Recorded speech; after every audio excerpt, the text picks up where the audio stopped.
इस कार्यक्रम के पुण्यार्चक हैं माता पिता श्रीमान रूपचंद जी जैन, श्रीमती कमला जैन, दिनेश जैन, रेखा जैन, दिवेश जैन, दिशा जैन, गंगवाल परिवार, प्रवासी मुंबई, निवासी ब्यावर।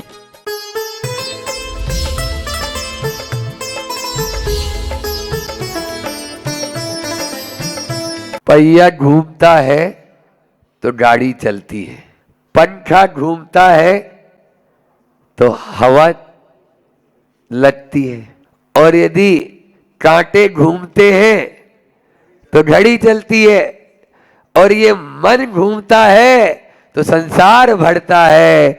जैसे कि पहिया घूमता है तो गाड़ी चलती है, और आपका पंखा घूमता है तो हवा लगती है, और यदि कांटे घूमते हैं तो घड़ी चलती है। तो ये मन घूमता है, दिन भर घूमता ही रहता है। समझ में आ रहा है? तो क्या चलता है? संसार बढ़ता रहता है। अब यदि आपको गाड़ी को आगे नहीं बढ़ाना है तो हवा निकाल दो, टायर में से हवा निकाल दी तो चलेगा, टायर घूमेगा ही नहीं। फिर उसके बाद में स्विच बंद कर दो तो पंखा घूमेगा नहीं, घूमेगा, हवा ही नहीं लगेगी। और यदि घड़ी चल रही उसका सेल निकाल दो।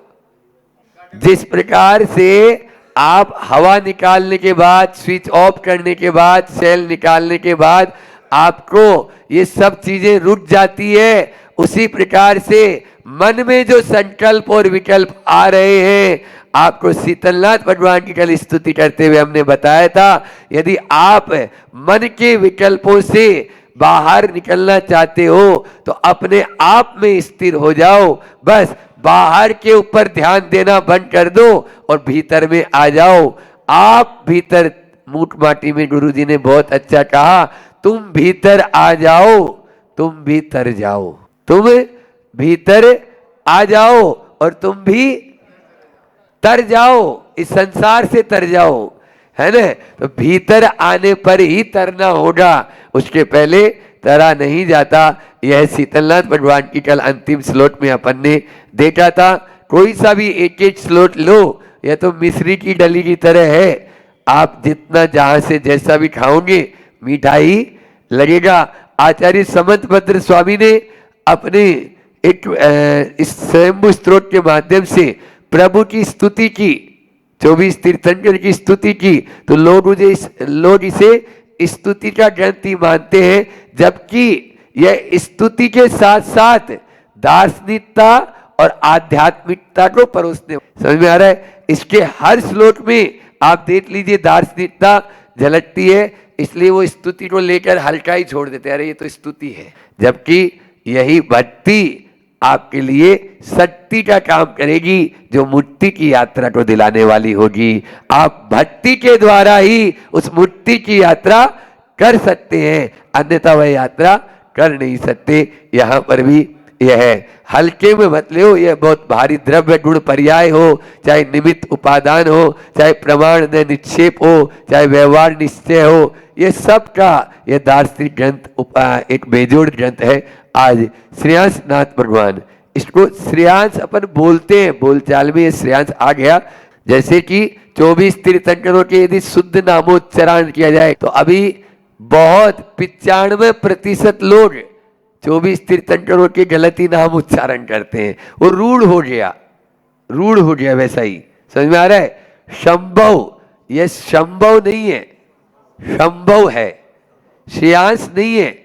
या तो श्रेयान है या श्रेयो है, श्रेयोनाथ या श्रेयाननाथ, स नहीं है। लेकिन राजा श्रेयांश के नाम से सब लोग श्रेयांश श्रेयांश श्रेयांश ही, छपा हुआ भी वही मिलेगा, लिखा हुआ भी वही मिलेगा और चल भी वही रहा है। जबकि मूल में ये श्रेयान, आधा न, लास्ट में आधा न है, श्रेयाननाथ या फिर श्रेयोनाथ।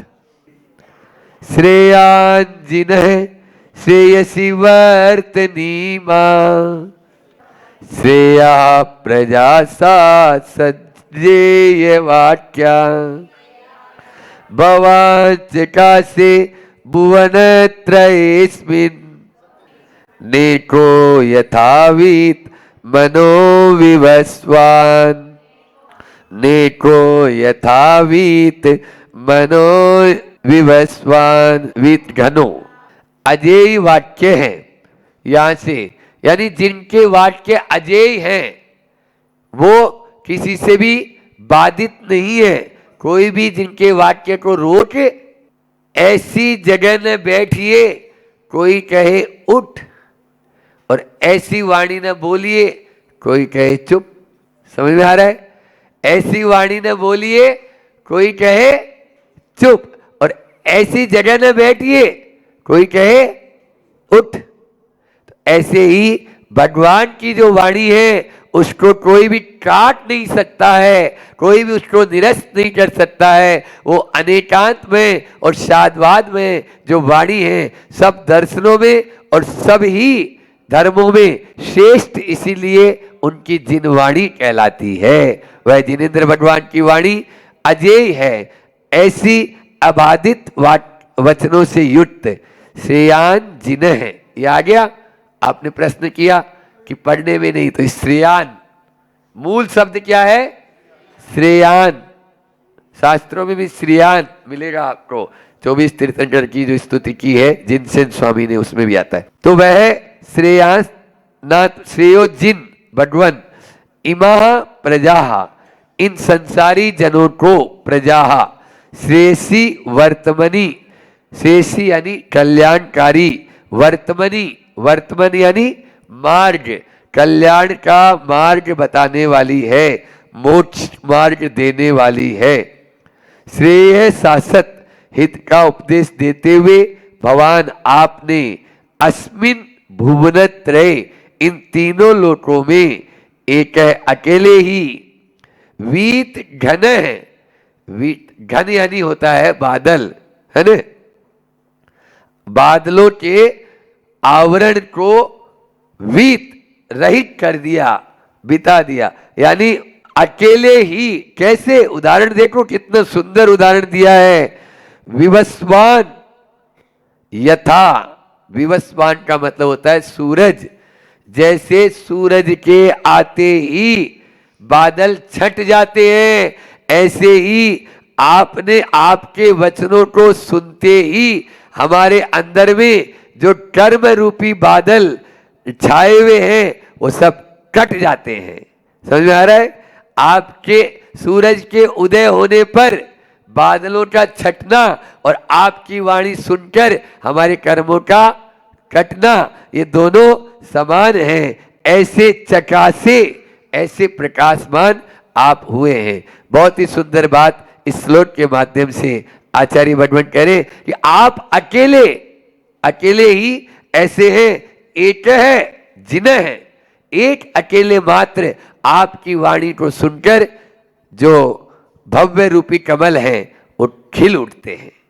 वो कमल, हृदय रूपी कमल खिल उठते हैं, लेकिन वो खिलेंगे तभी जब आप अपनी सही पहचान कर पाएंगे। हम क्या कर रहे हैं? अपने आप को भूले हुए हैं, अपने आप को भूल चुके हैं, अपने स्वरूप को भूल चुके हैं। लेकिन भगवान आपको देख लेते हैं, आपके दर्शन कर लेते हैं, तो अपने स्वरूप को हम याद कर लेते हैं। रूप में मत उलझो, स्वरूप को देखो।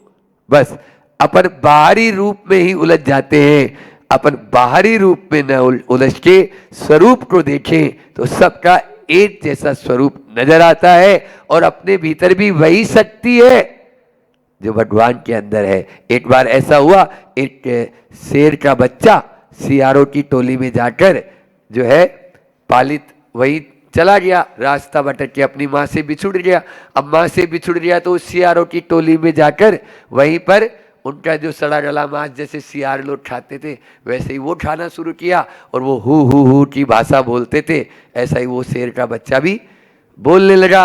एक दिन की बात है, जंगल में वो सियारों की टोली में वो शेर का बच्चा भी था। अब थोड़ा बड़ा हो गया था, युवा हो गया था, लेकिन वो उनके साथ साथ बीच बीच में जा रहा था। जैसे वो सियार के बच्चे करते, सियार के जो टोली थी वो करते, वैसे ही वो करता। एक दिन एक शेर की दृष्टि, बूढ़े शेर की दृष्टि उस शेर के ऊपर पड़ी, शेर के बच्चे पर पड़ी। ये लोग, अब उस बूढ़े शेर को देखते ही सारे के सारे सियार भागने लगे। अब जैसे ही सियार भागने लगे, वो शेर का बच्चा भी भागने लगा, क्योंकि अपने आप को सियार मान रहा था। अरे मुझे दौड़ना है। तभी उस बूढ़े शेर ने आवाज लगे, रुक, तुम कहां जा रहा है? वो बोला, नहीं नहीं, मुझे जाने दो, आप अभी मुझे खा जाएंगे, मैं तो सियार हूं। बोले, तू सियार नहीं, तुम शेर है। बोले, सियार शेर हूं? बोले, नहीं, मैं सियार हूं। बोले, चल। और एक बाजू में नदी बह रही थी, उस नदी के किनारे लेके गया और उस नदी में बताया, बोल, तेरे रूप में और मेरे रूप में कोई अंतर है? और जैसे ही उसको बताया कि देख तू शेर है, तभी उसके भीतर का शेर जागृत हुआ। उस बूढ़े शेर ने एक जोरदार दहाड़ लगाई और इधर से इस युवा शेर ने भी जोरदार एक दहाड़ लगाई और उसका शेर जाग गया और वो भी अपने आप को शेर मानने लगा। सियारों की टोली में मत बैठो, शेर की जमात में आ जाओ। हम भी कभी सियारों की टोली में ही थे, लेकिन आचार्य विद्यासागर जी महाराज जैसे शेर की एक दहाड़ सुनी और अपने भीतर के उस शेर को जगाया, और जैसे ही वो शेर जागा तो वो बोला, देख, तेरे में और मेरे में कोई अंतर नहीं है। श्रेयांसनाथ भगवान भी, श्रेयोनाथ भगवान भी आपसे यही कहना चाह रहे हैं कि तेरे में और मेरे में कोई अंतर नहीं है। बस तू अपने भीतर के उस शेर को जगा ले, और जो मोक्ष का मार्ग मैंने बताया उस पर चल पड़। जैसे बादल, सूर्य के आते ही बादल रह नहीं सकते। ध्यान रखना, अंधेरा कब तक? जब तक दीपक न जलाओ। एक छोटा सा दीपक जला लोगे, अंधेरा दूर होगा ही। बस दीपक जलना चाहिए, ऐसा नहीं कि आप माचिस की तिल्लियां बर्बाद कर दी और दीपक जल ही नहीं रहा है। समझ में आ रहा है?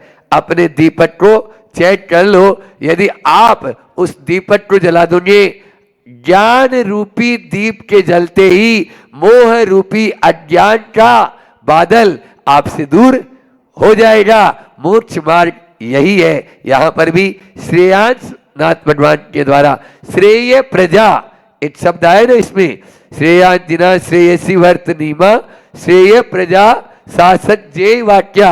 श्रेय प्रजा, इसके दो अर्थ लगा सकते हैं यहां पर। एक तो है प्रजा श्रेय शासक, यानी प्रजा को कल्याण का उपदेश दिया, प्रजा को कल्याण का अच्छा उपदेश दिया। और दूसरा विशेषण भी बना सकते हो, श्रेय प्रजा यानी अच्छी प्रजा, श्रेष्ठ प्रजा, यानी अच्छी श्रेष्ठ प्रजा जो भव्य रूपी कमल है, भव्य प्रजा है, जो अपना आत्मा का कल्याण करना चाहते हैं। जैसे अभी हम लोग एलोरा में थे, है ना? अब एलोरा में थे तो थोड़े दिन वहां पर कार्य होने में प्रतीक्षा थी, तो हमारे भाव बने। हमने महाराज जी को बोला, महाराज जी कन्नड़ चले, पास में ही है और खूब बार आए हैं वहां के लोग, तो ये भी एक होता है। तो श्रेष्ठ प्रजा, श्रेय प्रजा अपना आप ही खेच लाती है। जिनका पुण्य होता है ना, भाव भाव अज्ञान बस जोगी बसाए। समझ में आ रहा है? अभी वहां एलोरा का कार्य पूरा हुआ नहीं, क्योंकि वो हटकरगा का जो है शोरूम, उसका उद्घाटन, आहारशाला जो आर के मार्बल वालों ने बनाई, उसका भी उद्घाटन होना है। तो दोनों का जो है शुभारंभ। तो मैंने बोला अभी 10-15-20 दिन है। महाराज जी भी बोले हाँ ये तो बहुत, और वो निवेदन भी तगड़ा यहाँ का था ही, और यहाँ के लोगों का भी पुण्य था। उसी पुण्य के कारण अपना आप यहाँ पर चले आते हैं।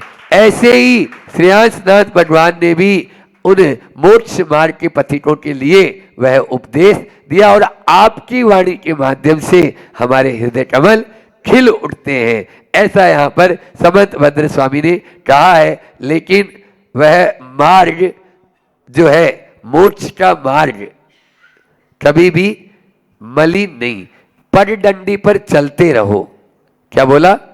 पगडंडी पर चलते रहेंगे तो 3 काल में वहां पर खरपतवार नहीं उगेगी, और यदि नहीं चलेंगे तो खरपतवार उगी आती है।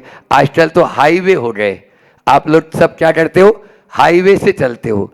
तो संत कहते हैं भैया पगडंडी जो बताई है उन पे चलते रहो। अभी हम लोग जब हथनूर में थे, आपके इधर पास में हथनूर है, तो हथनूर से इस ओर आना था, तो हाईवे की तरफ जाने लगे, थोड़ी दूर निकल भी गए, लेकिन तभी किसी ने बताया महाराज जी इधर पीछे से भी रास्ता है और लेकिन वो रास्ता पगडंडी जैसा है, मतलब बहुत ही अच्छा। हाईवे पर तो एक्सीडेंट होते रहते हैं रोज आए दिन, हमें हाईवे पे चलना ही नहीं। और अंदर अंदर इंटीरियर काफी दूर तक निकले और पता चला 1-1.5 किलोमीटर 2 किलोमीटर कम भी हो गया और आप बाद में जाकर हम रोड पे निकल गए, अंदर अंदर अंदर अंदर। तो इस प्रकार से रास्ते में चलते रहो। यहाँ पर जो वर्तमनी शब्द आया है मोक्ष मार्ग, उस मार्ग में चलते रहेंगे तो हम आगे बढ़ जाएंगे तभी। और जो भगवान होते हैं या जो अपने जो गुरु होते हैं वो पीछे हाथ लगाकर आपको चलाते रहते हैं। समझ में आया? आचार्य श्री जी का एक हाइकू है कि गुरु मार्ग में पीछे की हवा सम हमें चलाते। पीछे की हवा सम, पीछे की हवा मिल जाए फिर देखो आप कैसे दौड़ लगा लेते हैं। बस गुरु और भगवान ऐसे ही होते हैं, तू चल आगे आगे मैं चला दूंगा। एक्चुअल में कल एक व्यक्ति यहाँ के कन्नड़ वालों ने, एक व्यक्ति ने पूछा, महाराज जी ये हाइकू जो है आप बताते तो हो लेकिन होता क्या है ये तो बताओ। तो हाइकू जो है वो आचार्य श्री जी द्वारा रचित एक छोटी कविता, कम शब्दों में पूरी बात, गागर में सागर भर देना। 17 अक्षर होते हैं, 17 अक्षर। जैसे तेरी 2 आंखें, ये 5 अक्षर, मात्रा गिनने की जरूरत नहीं। हाँ अभी तो वैसे इंग्लिश मीडियम वाले हो गए। तेरी 2 आंखें 5 अक्षर, ठीक है। तेरी और 1000 7 अक्षर, सतर्क हो जा, ये 5 अक्षर। 5 7 और 5 ये 17 अक्षर में पूरा का पूरा समय सार आ गया। तेरी 2 आंखें, तेरी और 1000 सतर्क हो जा।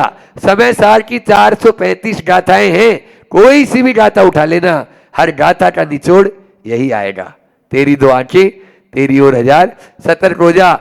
पर की पीड़ा अपनी करुणा की परीक्षा लेती। 5 7 और 5 ये पूरा मूलाचार आ गया, पूरा मूलाचार।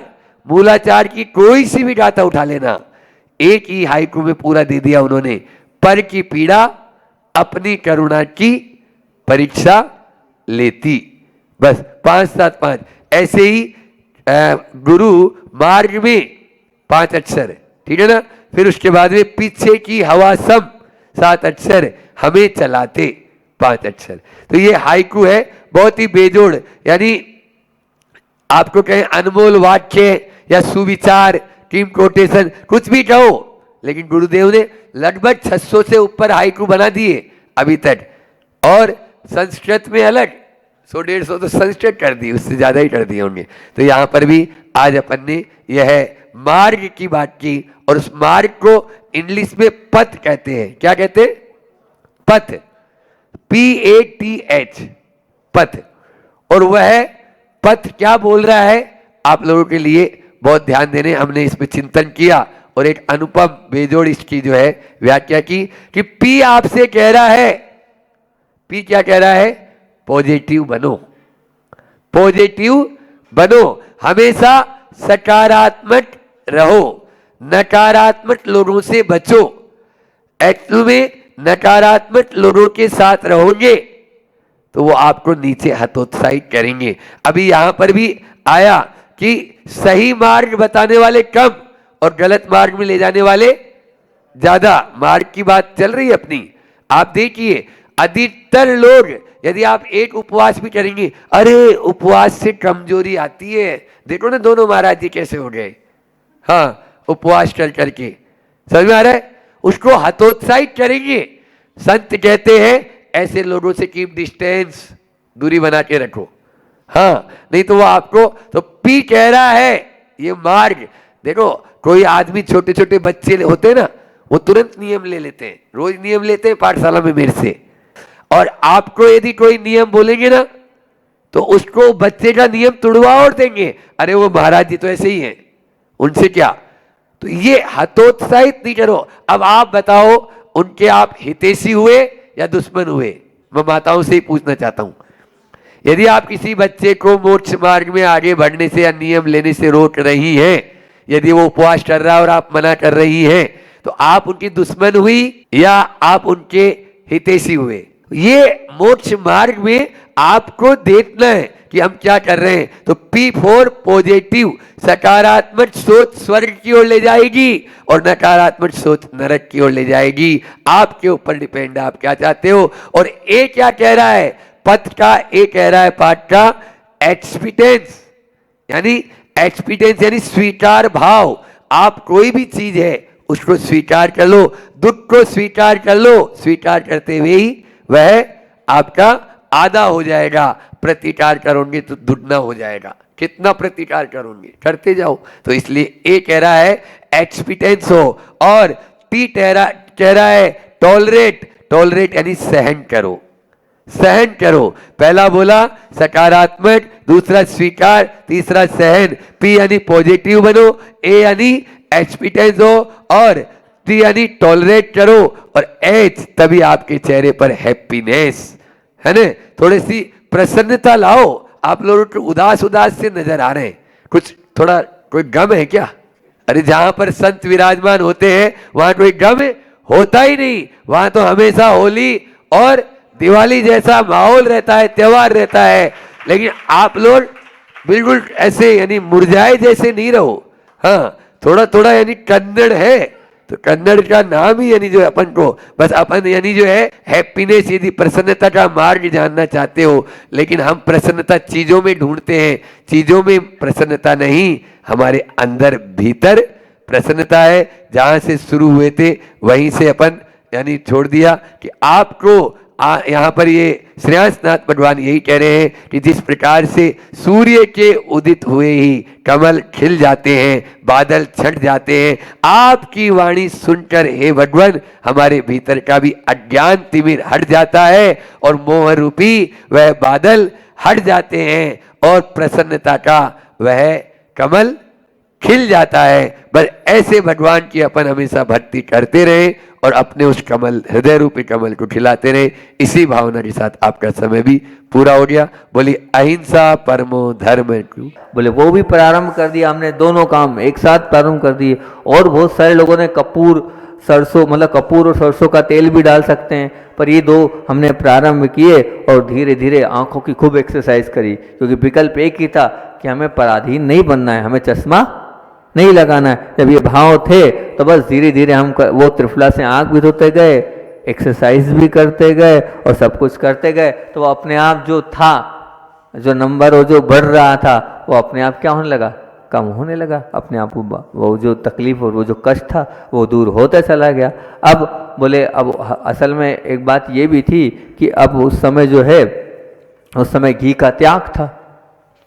अब जब वो घी का त्याग था उस समय हम जब हमने घी का त्याग कर दिया था, तो घी का जब त्याग किया था तो उस समय आचार्य ज्ञान सागर जी के सामने ही हमने त्याग कर दिया था।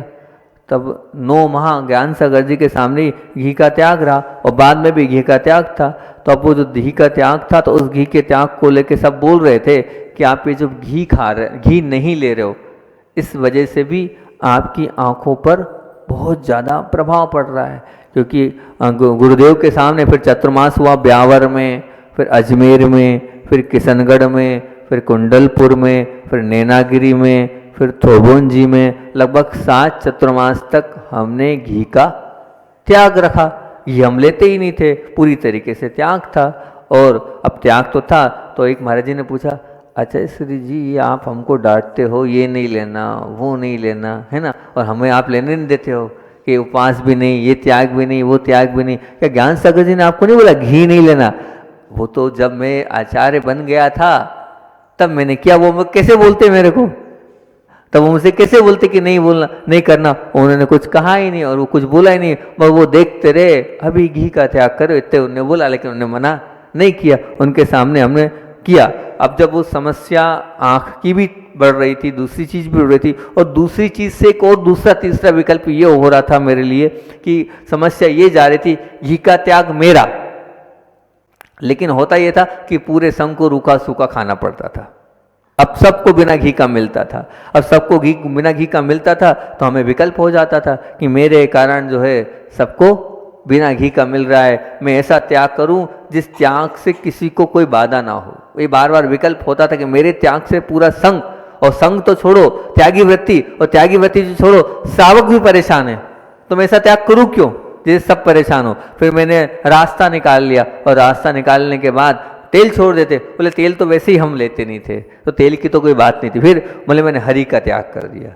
तो आचार्य श्री जी हरि का आप गिनती का, बोले हाँ मैंने गिनती का, पहले मैंने गिनती की कुछ रखी, पहले साधना के रूप में कुछ हरि का त्याग किया, फिर धीरे धीरे हटाते गया, और लक्ष्य तो था कि पूरा करना है, तो फिर वो हरि का पूरा त्याग कर दिया, ताकि घी से किसी को समस्या नहीं होगी। मेरी हरि से भी मतलब घी सब ले लेंगे तो वो समस्या भी निपट जाएगी, और हरि त्याग रहेगी तो उससे ना मेरे को विकल्प ना किसी को विकल्प, ये होगा ही नहीं। लेकिन हम आपको बताएं, आज हम सुबह से 4 बार इस बात को बोल चुके हैं कि हमारे भैया जी आए, आज बैठे नहीं, विनोद भैया जी आए छतरपुर से, पुराने भैया जी हैं, स्वाध्यायशील हैं, वो आते हैं, स्वाध्याय प्रेमी, आज आए वो।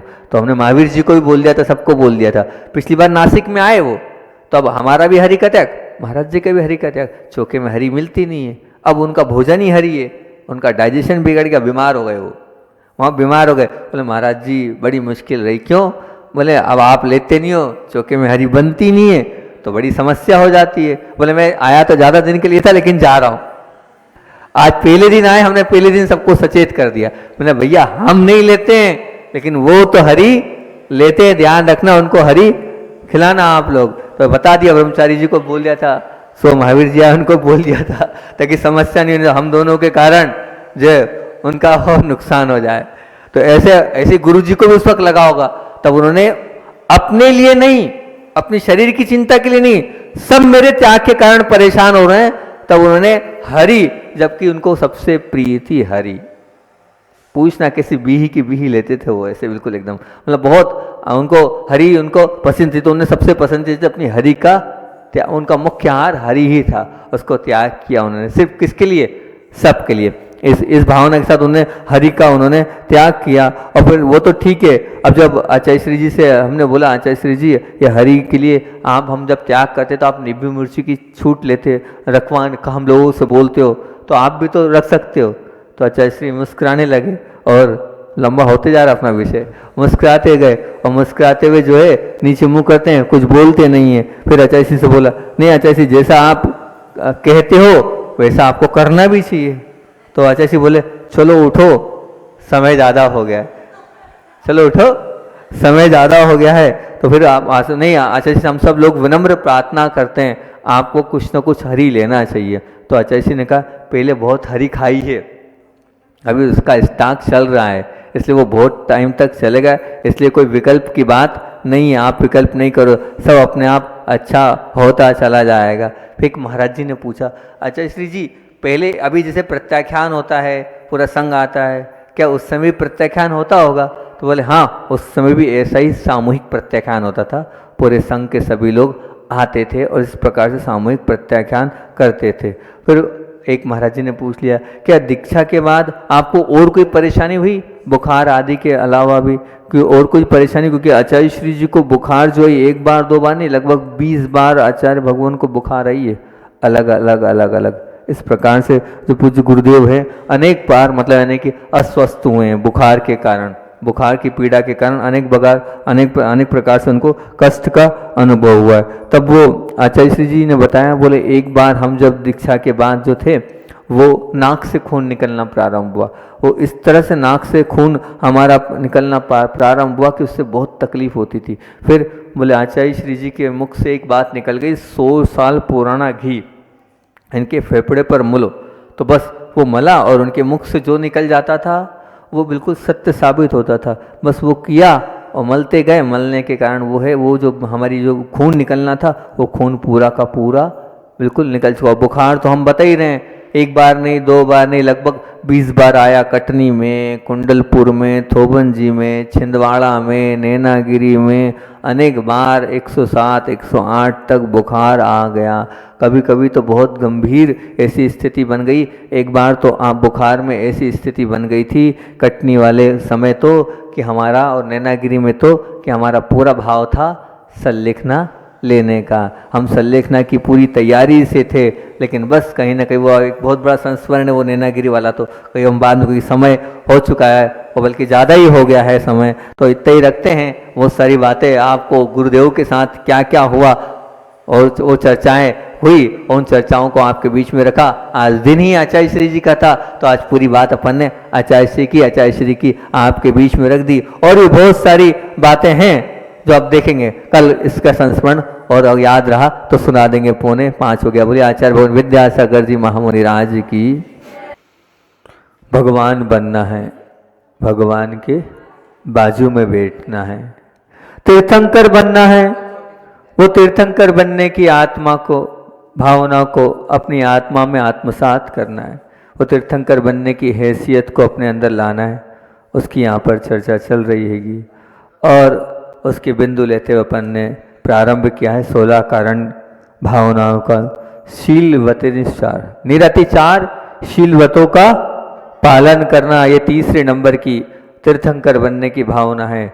और उस भावनाओं के ऊपर अपन ने जो पॉइंट बनाए हैं, तीर्थंकर बनना है तो हिंसा का तांडव हटाना होगा, तीर्थंकर बनना है तो झूठ का वमन करना होगा, तीर्थंकर बनना है तो चोरी का दामन छोड़ना होगा, तीर्थंकर बनना है तो कुशिल का जाल तोड़ना होगा, तीर्थंकर बनना है तो परिग्रह का आग्रह छोड़ना होगा, तीर्थंकर बनना है तो जीवन को निर्दोष बनाना होगा, तीर्थंकर बनना है तो सप्तशील की ओर मुड़ना होगा, और तीर्थंकर बनना है तो अष्ट प्रवचन मातृकाओं की ओर झुकना होगा।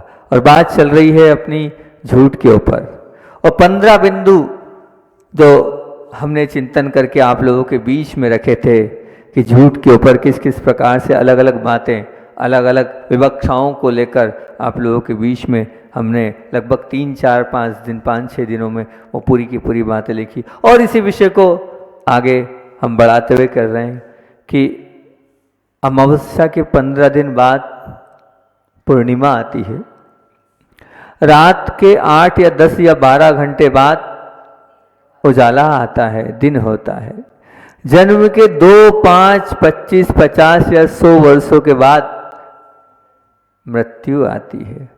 परंतु बंधुओं एक बात ध्यान रखना, एक बार वचन लब्धि हाथ से छूट गई तो अनंत काल के बाद भी वो पुनः प्राप्त नहीं हो सकती। क्या कारण है, क्यों नहीं हो सकती? हम अगर आगम को टटोलेंगे, आगम को देखने का प्रयास करेंगे तो एक इंद्रिय में वचन लब्धि नहीं होती है, एक इंद्रिय के पास वचन लब्धि नहीं होती है। और एक इंद्रिय की उत्कृष्ट काय स्थिति कितनी है? अगर उनकी उत्कृष्ट काय स्थिति पता करें आगम में से हम, तो उनकी उत्कृष्ट काय स्थिति है असंख्यात पुद्गल परावर्तन।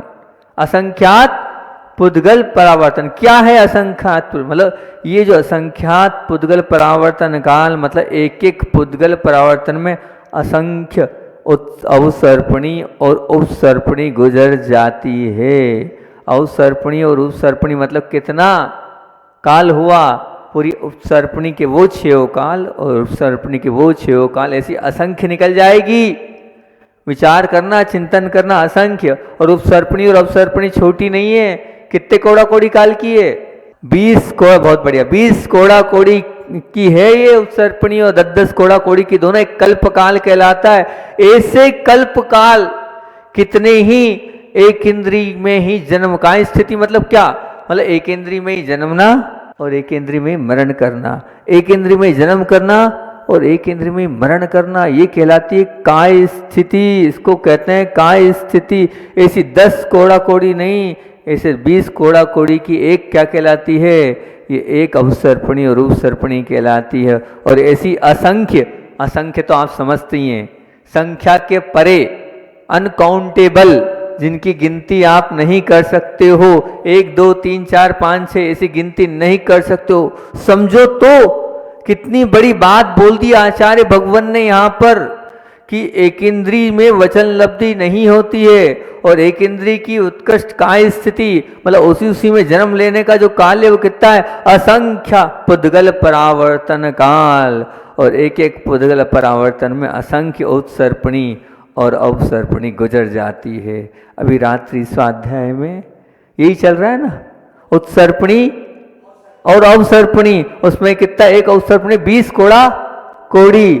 अब यहाँ पर यही कर रहे हैं, महाजन सर लेट आए तो बता दें, ये उपसर्पणी और उपसर्पणी का कह रहे हैं, वचन की बात चल रही है, वचन लब्धि। बोले वचन लब्धि बहुत कठिन है, क्यों? एक बार आप एक इंद्री में चले गए तो वहाँ कितना है, तो बोले वहाँ उसकी उत्कर्ष का असंख्यात पुद्गल परावर्तन, और एक पुद्गल परावर्तन में असंख्यात अवसर्पणी और उपसर्पणी होती है। विचार करना कितनी कठिनता से ये वाणी मिली है जिससे आप बोल रहे हो, ये कोई ऐसी वैसी चीज नहीं मिली है। प्रश्न ये है, ये वचन लब्धि मिली तो है, पर इसकी कठिनता को, इसकी दुर्लभता को हम नहीं जान पा रहे हैं। भला जो चीज, बहुत काम की बात बोल रहा हूं, जो चीज अनंत काल के बाद मिलती है और अल्प काल के लिए प्राप्त होती है, अनंत काल के बाद मिलती है और अल्प काल के लिए प्राप्त होती है, उस चीज का सदुपयोग हम कितना कर रहे हैं। यदि उसमें हम लापरवाह बने रहते हैं तो हमारे लिए हानिकारक कितना सिद्ध हो रहा है, विचार करना। सोचिए, इस वचन लब्धि का दुरुपयोग तो हमारे लिए कितना हानिकारक सिद्ध होगा। जो बड़ी मुश्किल से हमें मिली है उसका हम कितना सदुपयोग कर रहे हैं, और उसमें भी अगर हम मान लीजिए उस वचन लब्धि का अगर दुरुपयोग कर रहे हैं तो बहुत प्रकार से कर रहे हैं। असत्य वचन बोल के कर रहे हैं, अहितकर वचन बोल के कर रहे हैं, अप्रिय वचन बोल के कर रहे हैं, अधिक वचन बोल के कर रहे हैं, असामायिक वचन बोल के कर रहे हैं। ये सब हम अपनी वचन लब्धि जो हमें मिली है उसका दुरुपयोग कर रहे हैं हमारे मुख से असत्य वचन। क्योंकि देखो, एक बात ध्यान रखना, असत्य वचन प्रयोग मतलब क्या? एक प्रकार का दुर्ध्यान, एक प्रकार का दुर्ध्यान है। असत्य बोलने वाला स्वयं का असत्य पकड़ा ना जाए ये सोचकर हमेशा भयभीत रहता ही है। कितना ही कुछ कर लो वो भयभीत रहता है, और ये भयभीतता मन को प्रतिपल दुर्भावना, दुर्ध्यानग्रस्त बनाती है। और जब पल प्रतिपल वो दुर्ध्यानग्रस्त बनता चला जाता है तो सोचो वो दुर्ध्यान उसको कहाँ ले जाएगा। एक असत्य उसको दुर्ध्यानी बना देता है, ध्यानी नहीं, दुर्ध्यानी। और उस दुर्ध्यान का फल क्या होगा? दुर्ध्यानग्रस्त वो बना रहता है। एक बार अगर हमने अपने जीवन में झूठ बोल दिया तो प्रश्न ये उठता है कि असत्य मन दुर्भावनाग्रस्त रखना है, फिर रहता है, फिर भी लोग जानते भी हैं, फिर भी लोग मानते भी हैं, फिर भी लोग क्यों असत्य बोलने के लिए आतुर रहते हैं, क्यों असत्य बोलते हैं? इस पर अगर हम चिंतन करें, मंथन करें और विचार करें तो पहले असत्य बोलने पर 4 बिंदु रखता हूँ। इनके कारण व्यक्ति अधिकतर असत्य बोलता है। देखना, आप खुद अनुभव करना, शायद आपके जीवन में भी ये 4 बिंदु टच करेंगे। पहला, जब जब वो क्रोध अवस्था में होता है तब वो असत्य बोलता है। लोभ उसके मन में प्रवेश कर लेता है तब वो असत्य बोलता है। फिर भयभीत होता है तब वो असत्य की शरण में जाता है। चौथा, ये तो बिल्कुल काम का नहीं है, जब उपहास करने का, हंसी मजाक करने का विचार करता है तो असत्य की शरण में चला जाता है, असत्य के पास चला जाता है।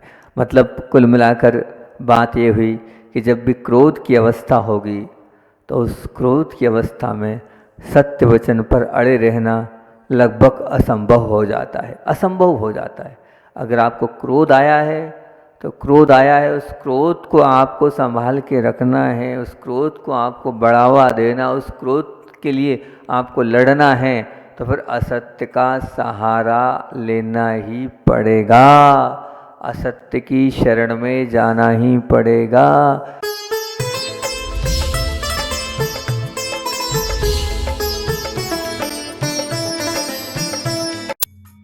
इस कार्यक्रम के पुण्यार्जक थे माता पिता श्रीमान रूपचंद जी जैन, श्रीमती कमला जैन, दिनेश जैन, रेखा जैन, दिवेश जैन, दिशा जैन गंगवाल परिवार, प्रवासी मुंबई, निवासी ब्यावर।